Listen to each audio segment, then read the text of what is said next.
मुख्यमंत्री पुष्कर सिंह धामी ने मैक्स अस्पताल पहुंच के क्रिकेटर ऋषभ पंत का हाल जाना। ऋषभ और उनके परिवार से मुलाकात कर उनको हर संभव बेहतर और हर संभव मदद का भरोसा दिया, बेहतर इलाज का भरोसा दिया। साथ ही उन्होंने मीडिया से बात की और कहा कि ऋषभ पंत की तबीयत में पहले से काफी सुधार है।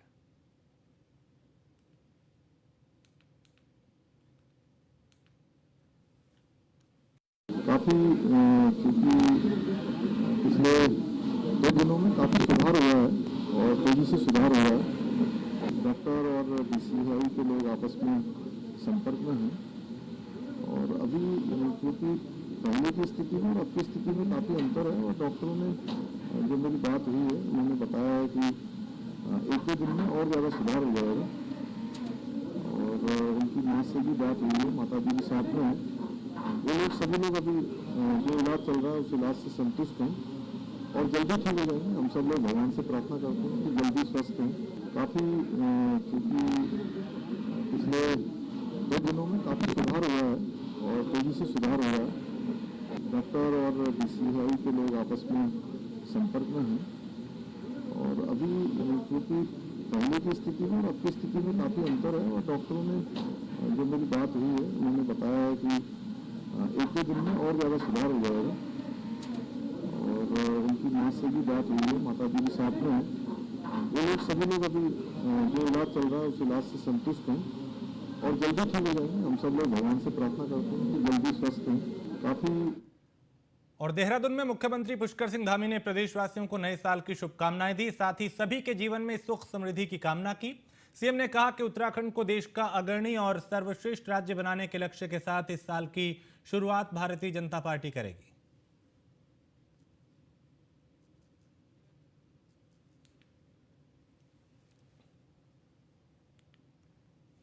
मुख्यमंत्री ने देहरादून के बनियावाला में नेताजी सुभाष चंद्र बोस बालिका आवासीय का लोकार्पण किया। इस अवसर पर मुख्यमंत्री ने बच्चों को नए साल की शुभकामनाएं भी दी और कहा कि प्रदेश भर में हम 11 ऐसी ही बालिका आवासीय विद्यालय शुरू करेंगे जिससे बेटियों को अच्छी शिक्षा मिल सके।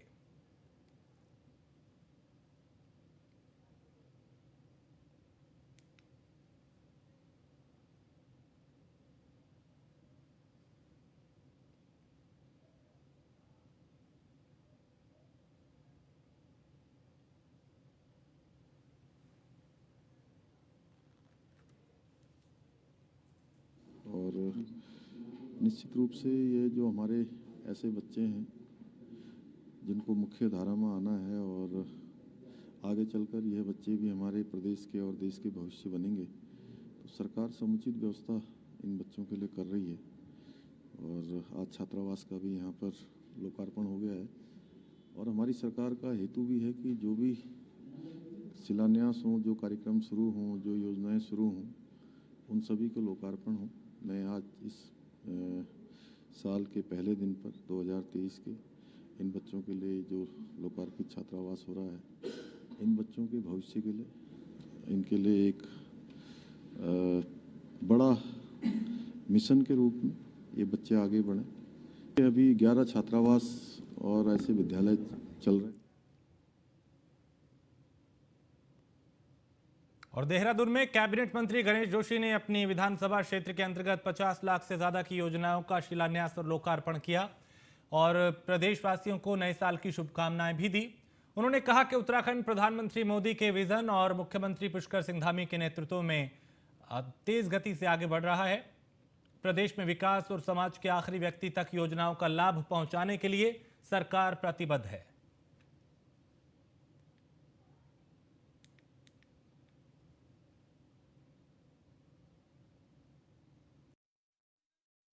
सबसे पहले तो मैं आपके चैनल के माध्यम से देशवासियों को, प्रदेशवासियों को नव वर्ष की शुभकामनाएं देता हूं, बधाई देता हूं। और हमारी चाहे दिल्ली की सरकार हो, चाहे प्रदेश की सरकार हो, सबका साथ, सबका विकास और सबका विश्वास, इस नारे को लेकर काम कर रही है। आज 50 लाख से अधिक की योजनाओं का संचालन लोकार्पण हमने यहाँ पर किया है। एक समय पर कहा जाता था कि ये कांग्रेस का गढ़ है, यहाँ पर भारतीय जनता पार्टी विजयी नहीं होती है। यहाँ की जनता का विश्वास को हमने जीता है। जहाँ 50 लाख के काम हमने यहाँ किए हैं, 1 करोड़ की लागत से एक विशाल सामुदायिक भवन यहाँ पर बना रहे हैं। इस अवसर पर कुछ डिमांड्स यहाँ की आई हैं, शीघ्र ही हम उनको पूरा करेंगे। सबसे और देहरादून में प्रदेश भर का बेरोजगार युवा सड़क पर उतर आया, जिसमें से करीब 27,000 युवाओं ने परीक्षा क्वालिफाई की थी, जिसमें से करीब 916 बच्चों का चयन हुआ था। लेकिन यूकेएसएससी पेपर लीक प्रकरण की जांच के बाद आयोग के अध्यक्ष जीएस मर्तोलिया ने भर्ती को रद्द कर दिया और अब ये तमाम युवा जो हैं वो सड़क पर उतर आए हैं। सरकार और आयोग का पुतला भी दहन किया गया। इतना ही नहीं, अपनी भर्ती की बहाली के लिए आगामी 10 जनवरी को दिल्ली के जंतर मंतर के लिए कूच भी कर राज्य सरकार और आयोग के खिलाफ हुंकार भर सकते हैं।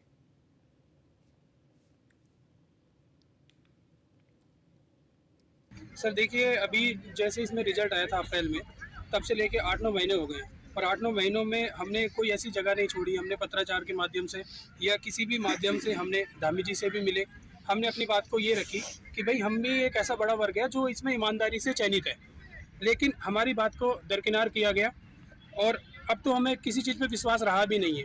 कल हमारा रिजल्ट नेगेटिव आया और हमारी स्थिति बहुत ज़्यादा ख़राब है। हमने अब ये प्लान किया है कि हमारी बात उत्तराखंड सरकार तो सुन नहीं रही है, हम अब केंद्र में जाएंगे, हम जंतर मंतर पे बैठेंगे और हम जितने भी भाई हैं अपने सारे सर मुंडवाएंगे और जब तक हमें न्याय नहीं मिलता हम आखिरी दम तक अपना प्रयास जारी रखेंगे।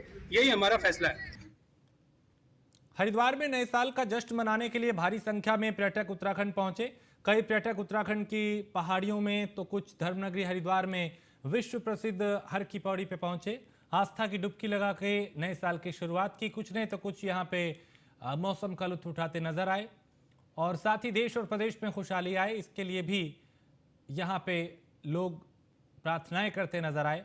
नए साल का जश्न भी रहा और पर्यटक अपने अपने तरीकों से यहाँ पे नए साल को सेलिब्रेट करते नजर आए।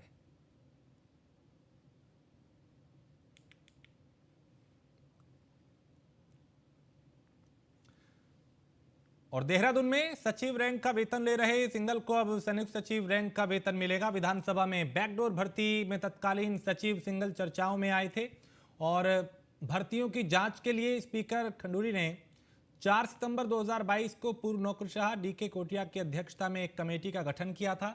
कमेटी की रिपोर्ट के आधार पर 23 सितंबर से स्पीकर ने विधानसभा में साल 2016 के बाद हुई सभी बैकडोर भर्तियों को रद्द कर दिया। इसके बाद से ही सचिव सिंगल को निलंबित करते हुए गैरसैंण स्मृत कर दिया था और 2004 में शोध अधिकारी के रूप में वो नियुक्त हुए थे। साल 2021 तक वो 5 बार प्रमोशन पा चुके थे।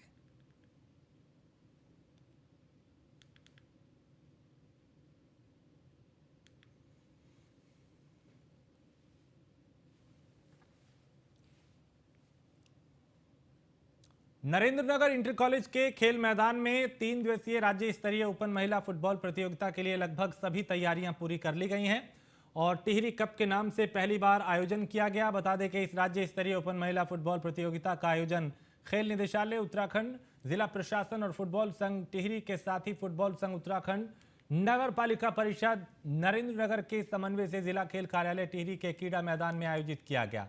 फुटबॉल टूर्नामेंट का उद्घाटन प्रदेश के वन और तकनीकी शिक्षा मंत्री सुबोध उनियाल करेंगे। बता दें कि राज्य स्तरीय फुटबॉल टूर्नामेंट का खास मकसद महिलाओं में खेलों के प्रति रुचि बढ़ाना है।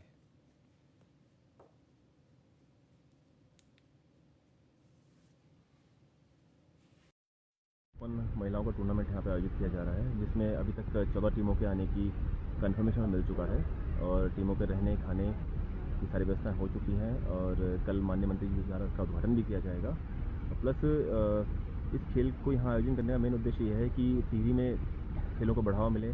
बाकी जो गर्ल्स यहाँ की हैं, लोकल गर्ल्स हैं, वो इन बच्चों को खेलता देख के मोटिवेट हों और आगे वो भी बढ़ चढ़ के खेलों में हिस्सा लें। मेरा नाम रितु जैन है और मैं खेल विभाग टिहरी गढ़वाल में उप क्रीड़ा अधिकारी के पद पर नियुक्त हूँ। और जैसा कि आप सभी को पता है कि 2 जनवरी से खेल विभाग द्वारा और हमारे जिला प्रशासन के सहयोग से, नगर पालिका अध्यक्ष जी के सहयोग से प्रथम टिहरी कप फुटबॉल टूर्नामेंट जो कि ओपन वर्ग में होगा उसका आयोजन किया जा रहा है, जिसमें हमारे यहाँ 2 टीमें जो है पहुँच चुकी है।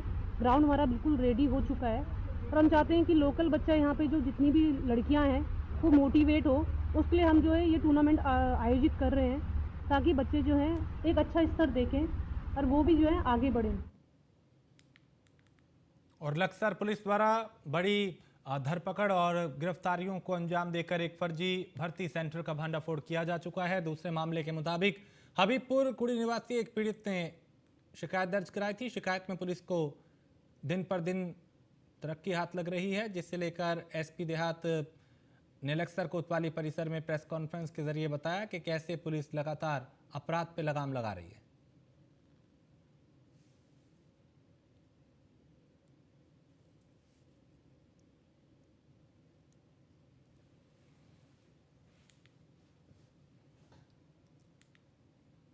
और लक्सर कोतवाली पुलिस ने सुल्तानपुर के कुन्हारी नामक गांव में हुई चोरी का एसपी देहात ने खुलासा किया है। इस खुलासे के मुताबिक चोरी के आरोप में 3 आरोपियों को गिरफ्तार किया गया है और इनके पास से चोरी का काफी सामान भी बरामद किया गया है।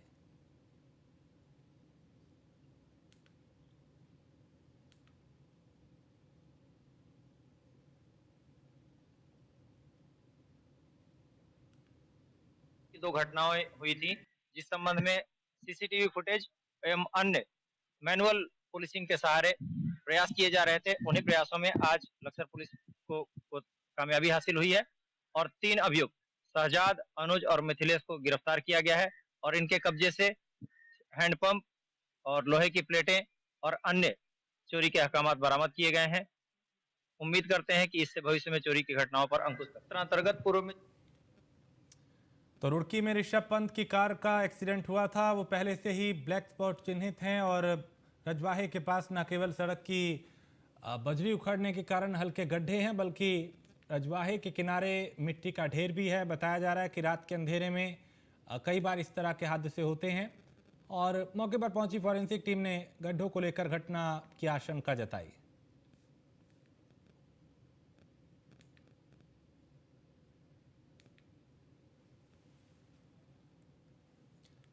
देहरादून में स्वच्छता सर्वेक्षण को लेकर लगातार अभियान चल रहा है, जिसमें नगर निगम अपनी पूरी कमर कस चुका है। नगर निगम के मेयर सुनील उनियाल गामा का कहना है कि स्वच्छ सर्वेक्षण में लगातार देहरादून में सुधार हुआ है और स्वच्छता सर्वेक्षण के लिए हमने लगातार कोशिश की है। शुरुआती दौर में देहरादून नगर निगम बहुत पिछड़ा था, जिसको धीरे धीरे सुधार किया गया। हम 384 से 69वें नंबर पे पहुंचे, जिसमें 315 अंकों का सुधार देहरादून वासियों ने किया है, जिसके लिए उन्होंने प्रदेशवासियों को, देहरादून वासियों को शुभकामनाएं भी दी और नए साल के लिए भी उन्होंने बधाई दी।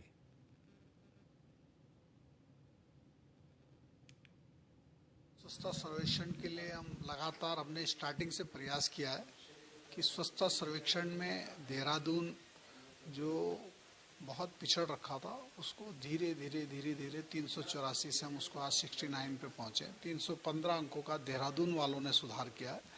मैं सभी देहरादून वासियों का धन्यवाद करना चाहता हूं। इस नव वर्ष के अवसर पर नव वर्ष जो है सभी देहरादून वासियों को नव वर्ष की शुभकामनाएं, बधाई भी देता हूं और सभी से अनुरोध करता हूं कि नए 2023 में स्वच्छता सर्वेक्षण के जो परिणाम आए वो और अच्छे परिणाम आने चाहिए।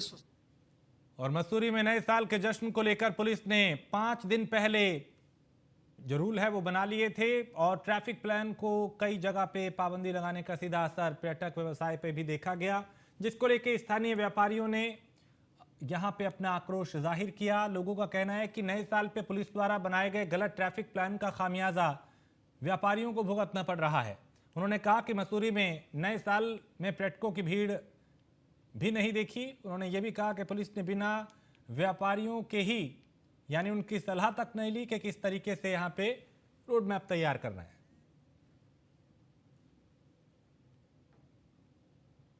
सितंबर इस बार वीकेंड पे पड़ा था और मसूरी के तमाम व्यापारियों को, होटलियर्स को, होमस्टे स्वामियों को, यहाँ के युवकों को जो रोजगार में किसी न किसी रूप में अपना रोजगार देखते हैं, उनको बड़ी उम्मीद थी। और बहुत ही दुर्भाग्य की बात है कि 31 दिसंबर का दिन और मसूरी आज आधे से ज़्यादा खाली पड़ा है। इसके कई कारण हैं। का कहना ठीक है कि जो पुलिस की कहें या प्रशासन की कहें, जल्दबाजी कह लीजिए या गलत प्लानिंग को कह लीजिए, जो ट्रैफिक यकायक ट्रैफिक प्लान बनाया गया और जिस हिसाब से गाड़ियों को रोका गया और साथ साथ ये भी करा गया कि ऑनलाइन ही कमरे वाले जिनों की बुकिंग है वही मसूरी आ सकते हैं, ये सब छोटी वजह है। साल के जश्न में जिस तरह से मसूरी में भीड़ होनी चाहिए थी उस तरह की भीड़ नहीं हो पाई। उसका एक कारण ये भी रहा कि जिस तरह से प्रशासन ने और पुलिस ने जो ये रोड मैप तैयार करा कि कहाँ से गाड़ी आएंगी, किधर से आएगी। वो मेरे को ये लगता है कि उन्होंने लोकल लोगों को, जो स्टेक होल्डर थे, होटल वाले, रेस्टोरेंट वाले, लोकल लोग, उनसे बिना पूछे प्लान तैयार कर दिया। बात तो ये है कि मसूरी में जब कोई ऐसी कार्रवाई होती है तो किसी जनप्रतिनिधि के मसूरी किसी जनप्रतिनिधि को नहीं पूछाता और किसी दुकानदार को नहीं पूछाता है, और जो लोग मीटिंग में होते हैं वो तुरंत हाँ कर देते हैं, नगर पालिका अध्यक्ष हो चाहे कोई भी हो, अपनी मनमानी चल रही है और वन वे करके टूरिस्ट परेशान हो रहा है। सितंबर इस बार देहरादून में साल 2022 की विदाई के साथ ही उत्तराखंड की स्वास्थ्य महानिदेशक डॉक्टर शैलजा भट्ट का कार्यकाल खत्म हो गया और अब ये पद डॉक्टर विनीता को दिया गया है, जिन्होंने बाकायदा कार्यभार संभाल लिया है।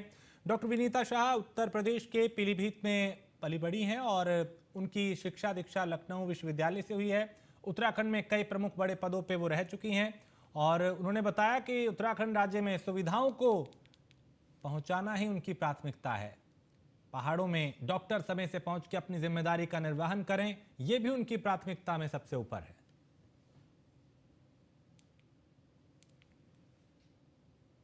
जैसा कि पहले बताया हमें कि दूरस्थ में सेवाएं, स्वास्थ्य सेवाएं सुदृढ़ करना ही हमारी चुनौतियां हैं और मैं आशा करती हूं कि मैं अपनी पूरी उत्तरांचल की स्वास्थ्य विभाग की टीम के संग इस कार्य को सफल करूंगी। दूरस्थ में हमारे MBBS डॉक्टर्स तो पहुंच गए हैं, लेकिन कुछ हमारे स्पेशलिस्टों की कमी है, उसके लिए हम लोग प्रयासरत हैं। हमें मेडिकल कॉलेज से सब जो बाउंडेड डॉक्टर्स आए हैं PG के, वो सपोर्ट मिल रहा है। इसके अलावा हम आउट ऑफ स्टेट उनको अच्छा पेमेंट, उनके हिसाब से रहने की सुविधा देके उनको भी आकर्षित करने की कोशिश करेंगे। जैसा कि पहले बताया हमें। और उत्तराखंड के मैदानी क्षेत्रों में लगातार शीतलहर बढ़ती जा रही है, जिसको देखते हुए नगर निगम सतर्क है। और नगर निगम के मेयर सुनील उनियाल गामा की माने तो उनका कहना है कि अभी पूरे देहरादून के अंदर लगभग 34 जगह पे अलाव की व्यवस्था है। इसके साथ ही उन्होंने ये भी बताया कि जहां से भी डिमांड आती है वहां पे अलाव की व्यवस्था की जा रही है। अलाव में किसी भी तरह की कोई कमी नहीं है और उसके साथ ही जितने भी रैन बसेरे हैं वहां सभी व्यवस्थाएं दुरुस्त की गई हैं ताकि लोगों को दिक्कत ना हो, जो जरूरतमंद हैं, जो बेसहारा हैं। 34 जगह हम अलाव जला रहे हैं और जगह से भी डिमांड आती है वहाँ भी हम कर रहे हैं। अलाव में कोई कमी नहीं है। जो हमारे रैन बसेरे हैं वहाँ पर समुचित व्यवस्था है, पूरी व्यवस्थाएं हैं, वहाँ बिस्तर भी हैं, वहाँ पलंग भी हैं और सारी व्यवस्थाएं हैं। तो मैं रैन बसेरे से लेकर अलाव तक जो है नगर निगम हर वर्ष जो है इस अभियान को चलाता है। इस वर्ष भी जो है मैंने भी जगह जगह जाके निरीक्षण किए हैं, चाहे अलाव हो चाहे रैन बसेरे हो, तो कहीं मुझे कमी नहीं लगी। उसके बावजूद भी अभी हमने कुछ बिस्तरों की और व्यवस्था करी है। अगर अल्मोड़ा में तहसील को वापस लाने की मांग के मद्देनजर जिला प्रशासन ने नगर पालिका में लोगों की समस्याओं के समाधान के लिए जन सुविधा केंद्र शुरू करने का फैसला लिया है और जल्द ही इस जन सुविधा केंद्र से लोगों को फायदा भी मिलेगा। इस मौके पर जिलाधिकारी वंदना ने बताया कि मुख्यमंत्री के अल्मोड़ा भ्रमण के दौरान लोगों की समस्याओं को देखते हुए प्रशासन शहर के बीचों बीच नगर पालिका में जन सुविधा केंद्र का काम करेगा, जिसमें लोगों को जो समस्याएं हैं उसका समाधान यहां पे हो पाए।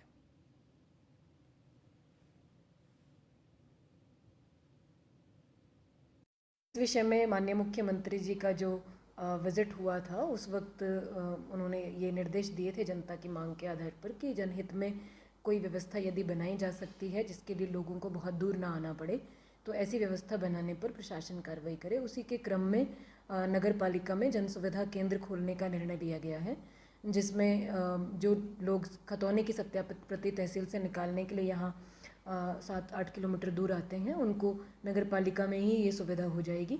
साथ ही जो ऑनलाइन जीवित प्रमाण पत्र जमा कराने की सुविधा भी उस केंद्र में उपलब्ध रहेगी। इस विषय में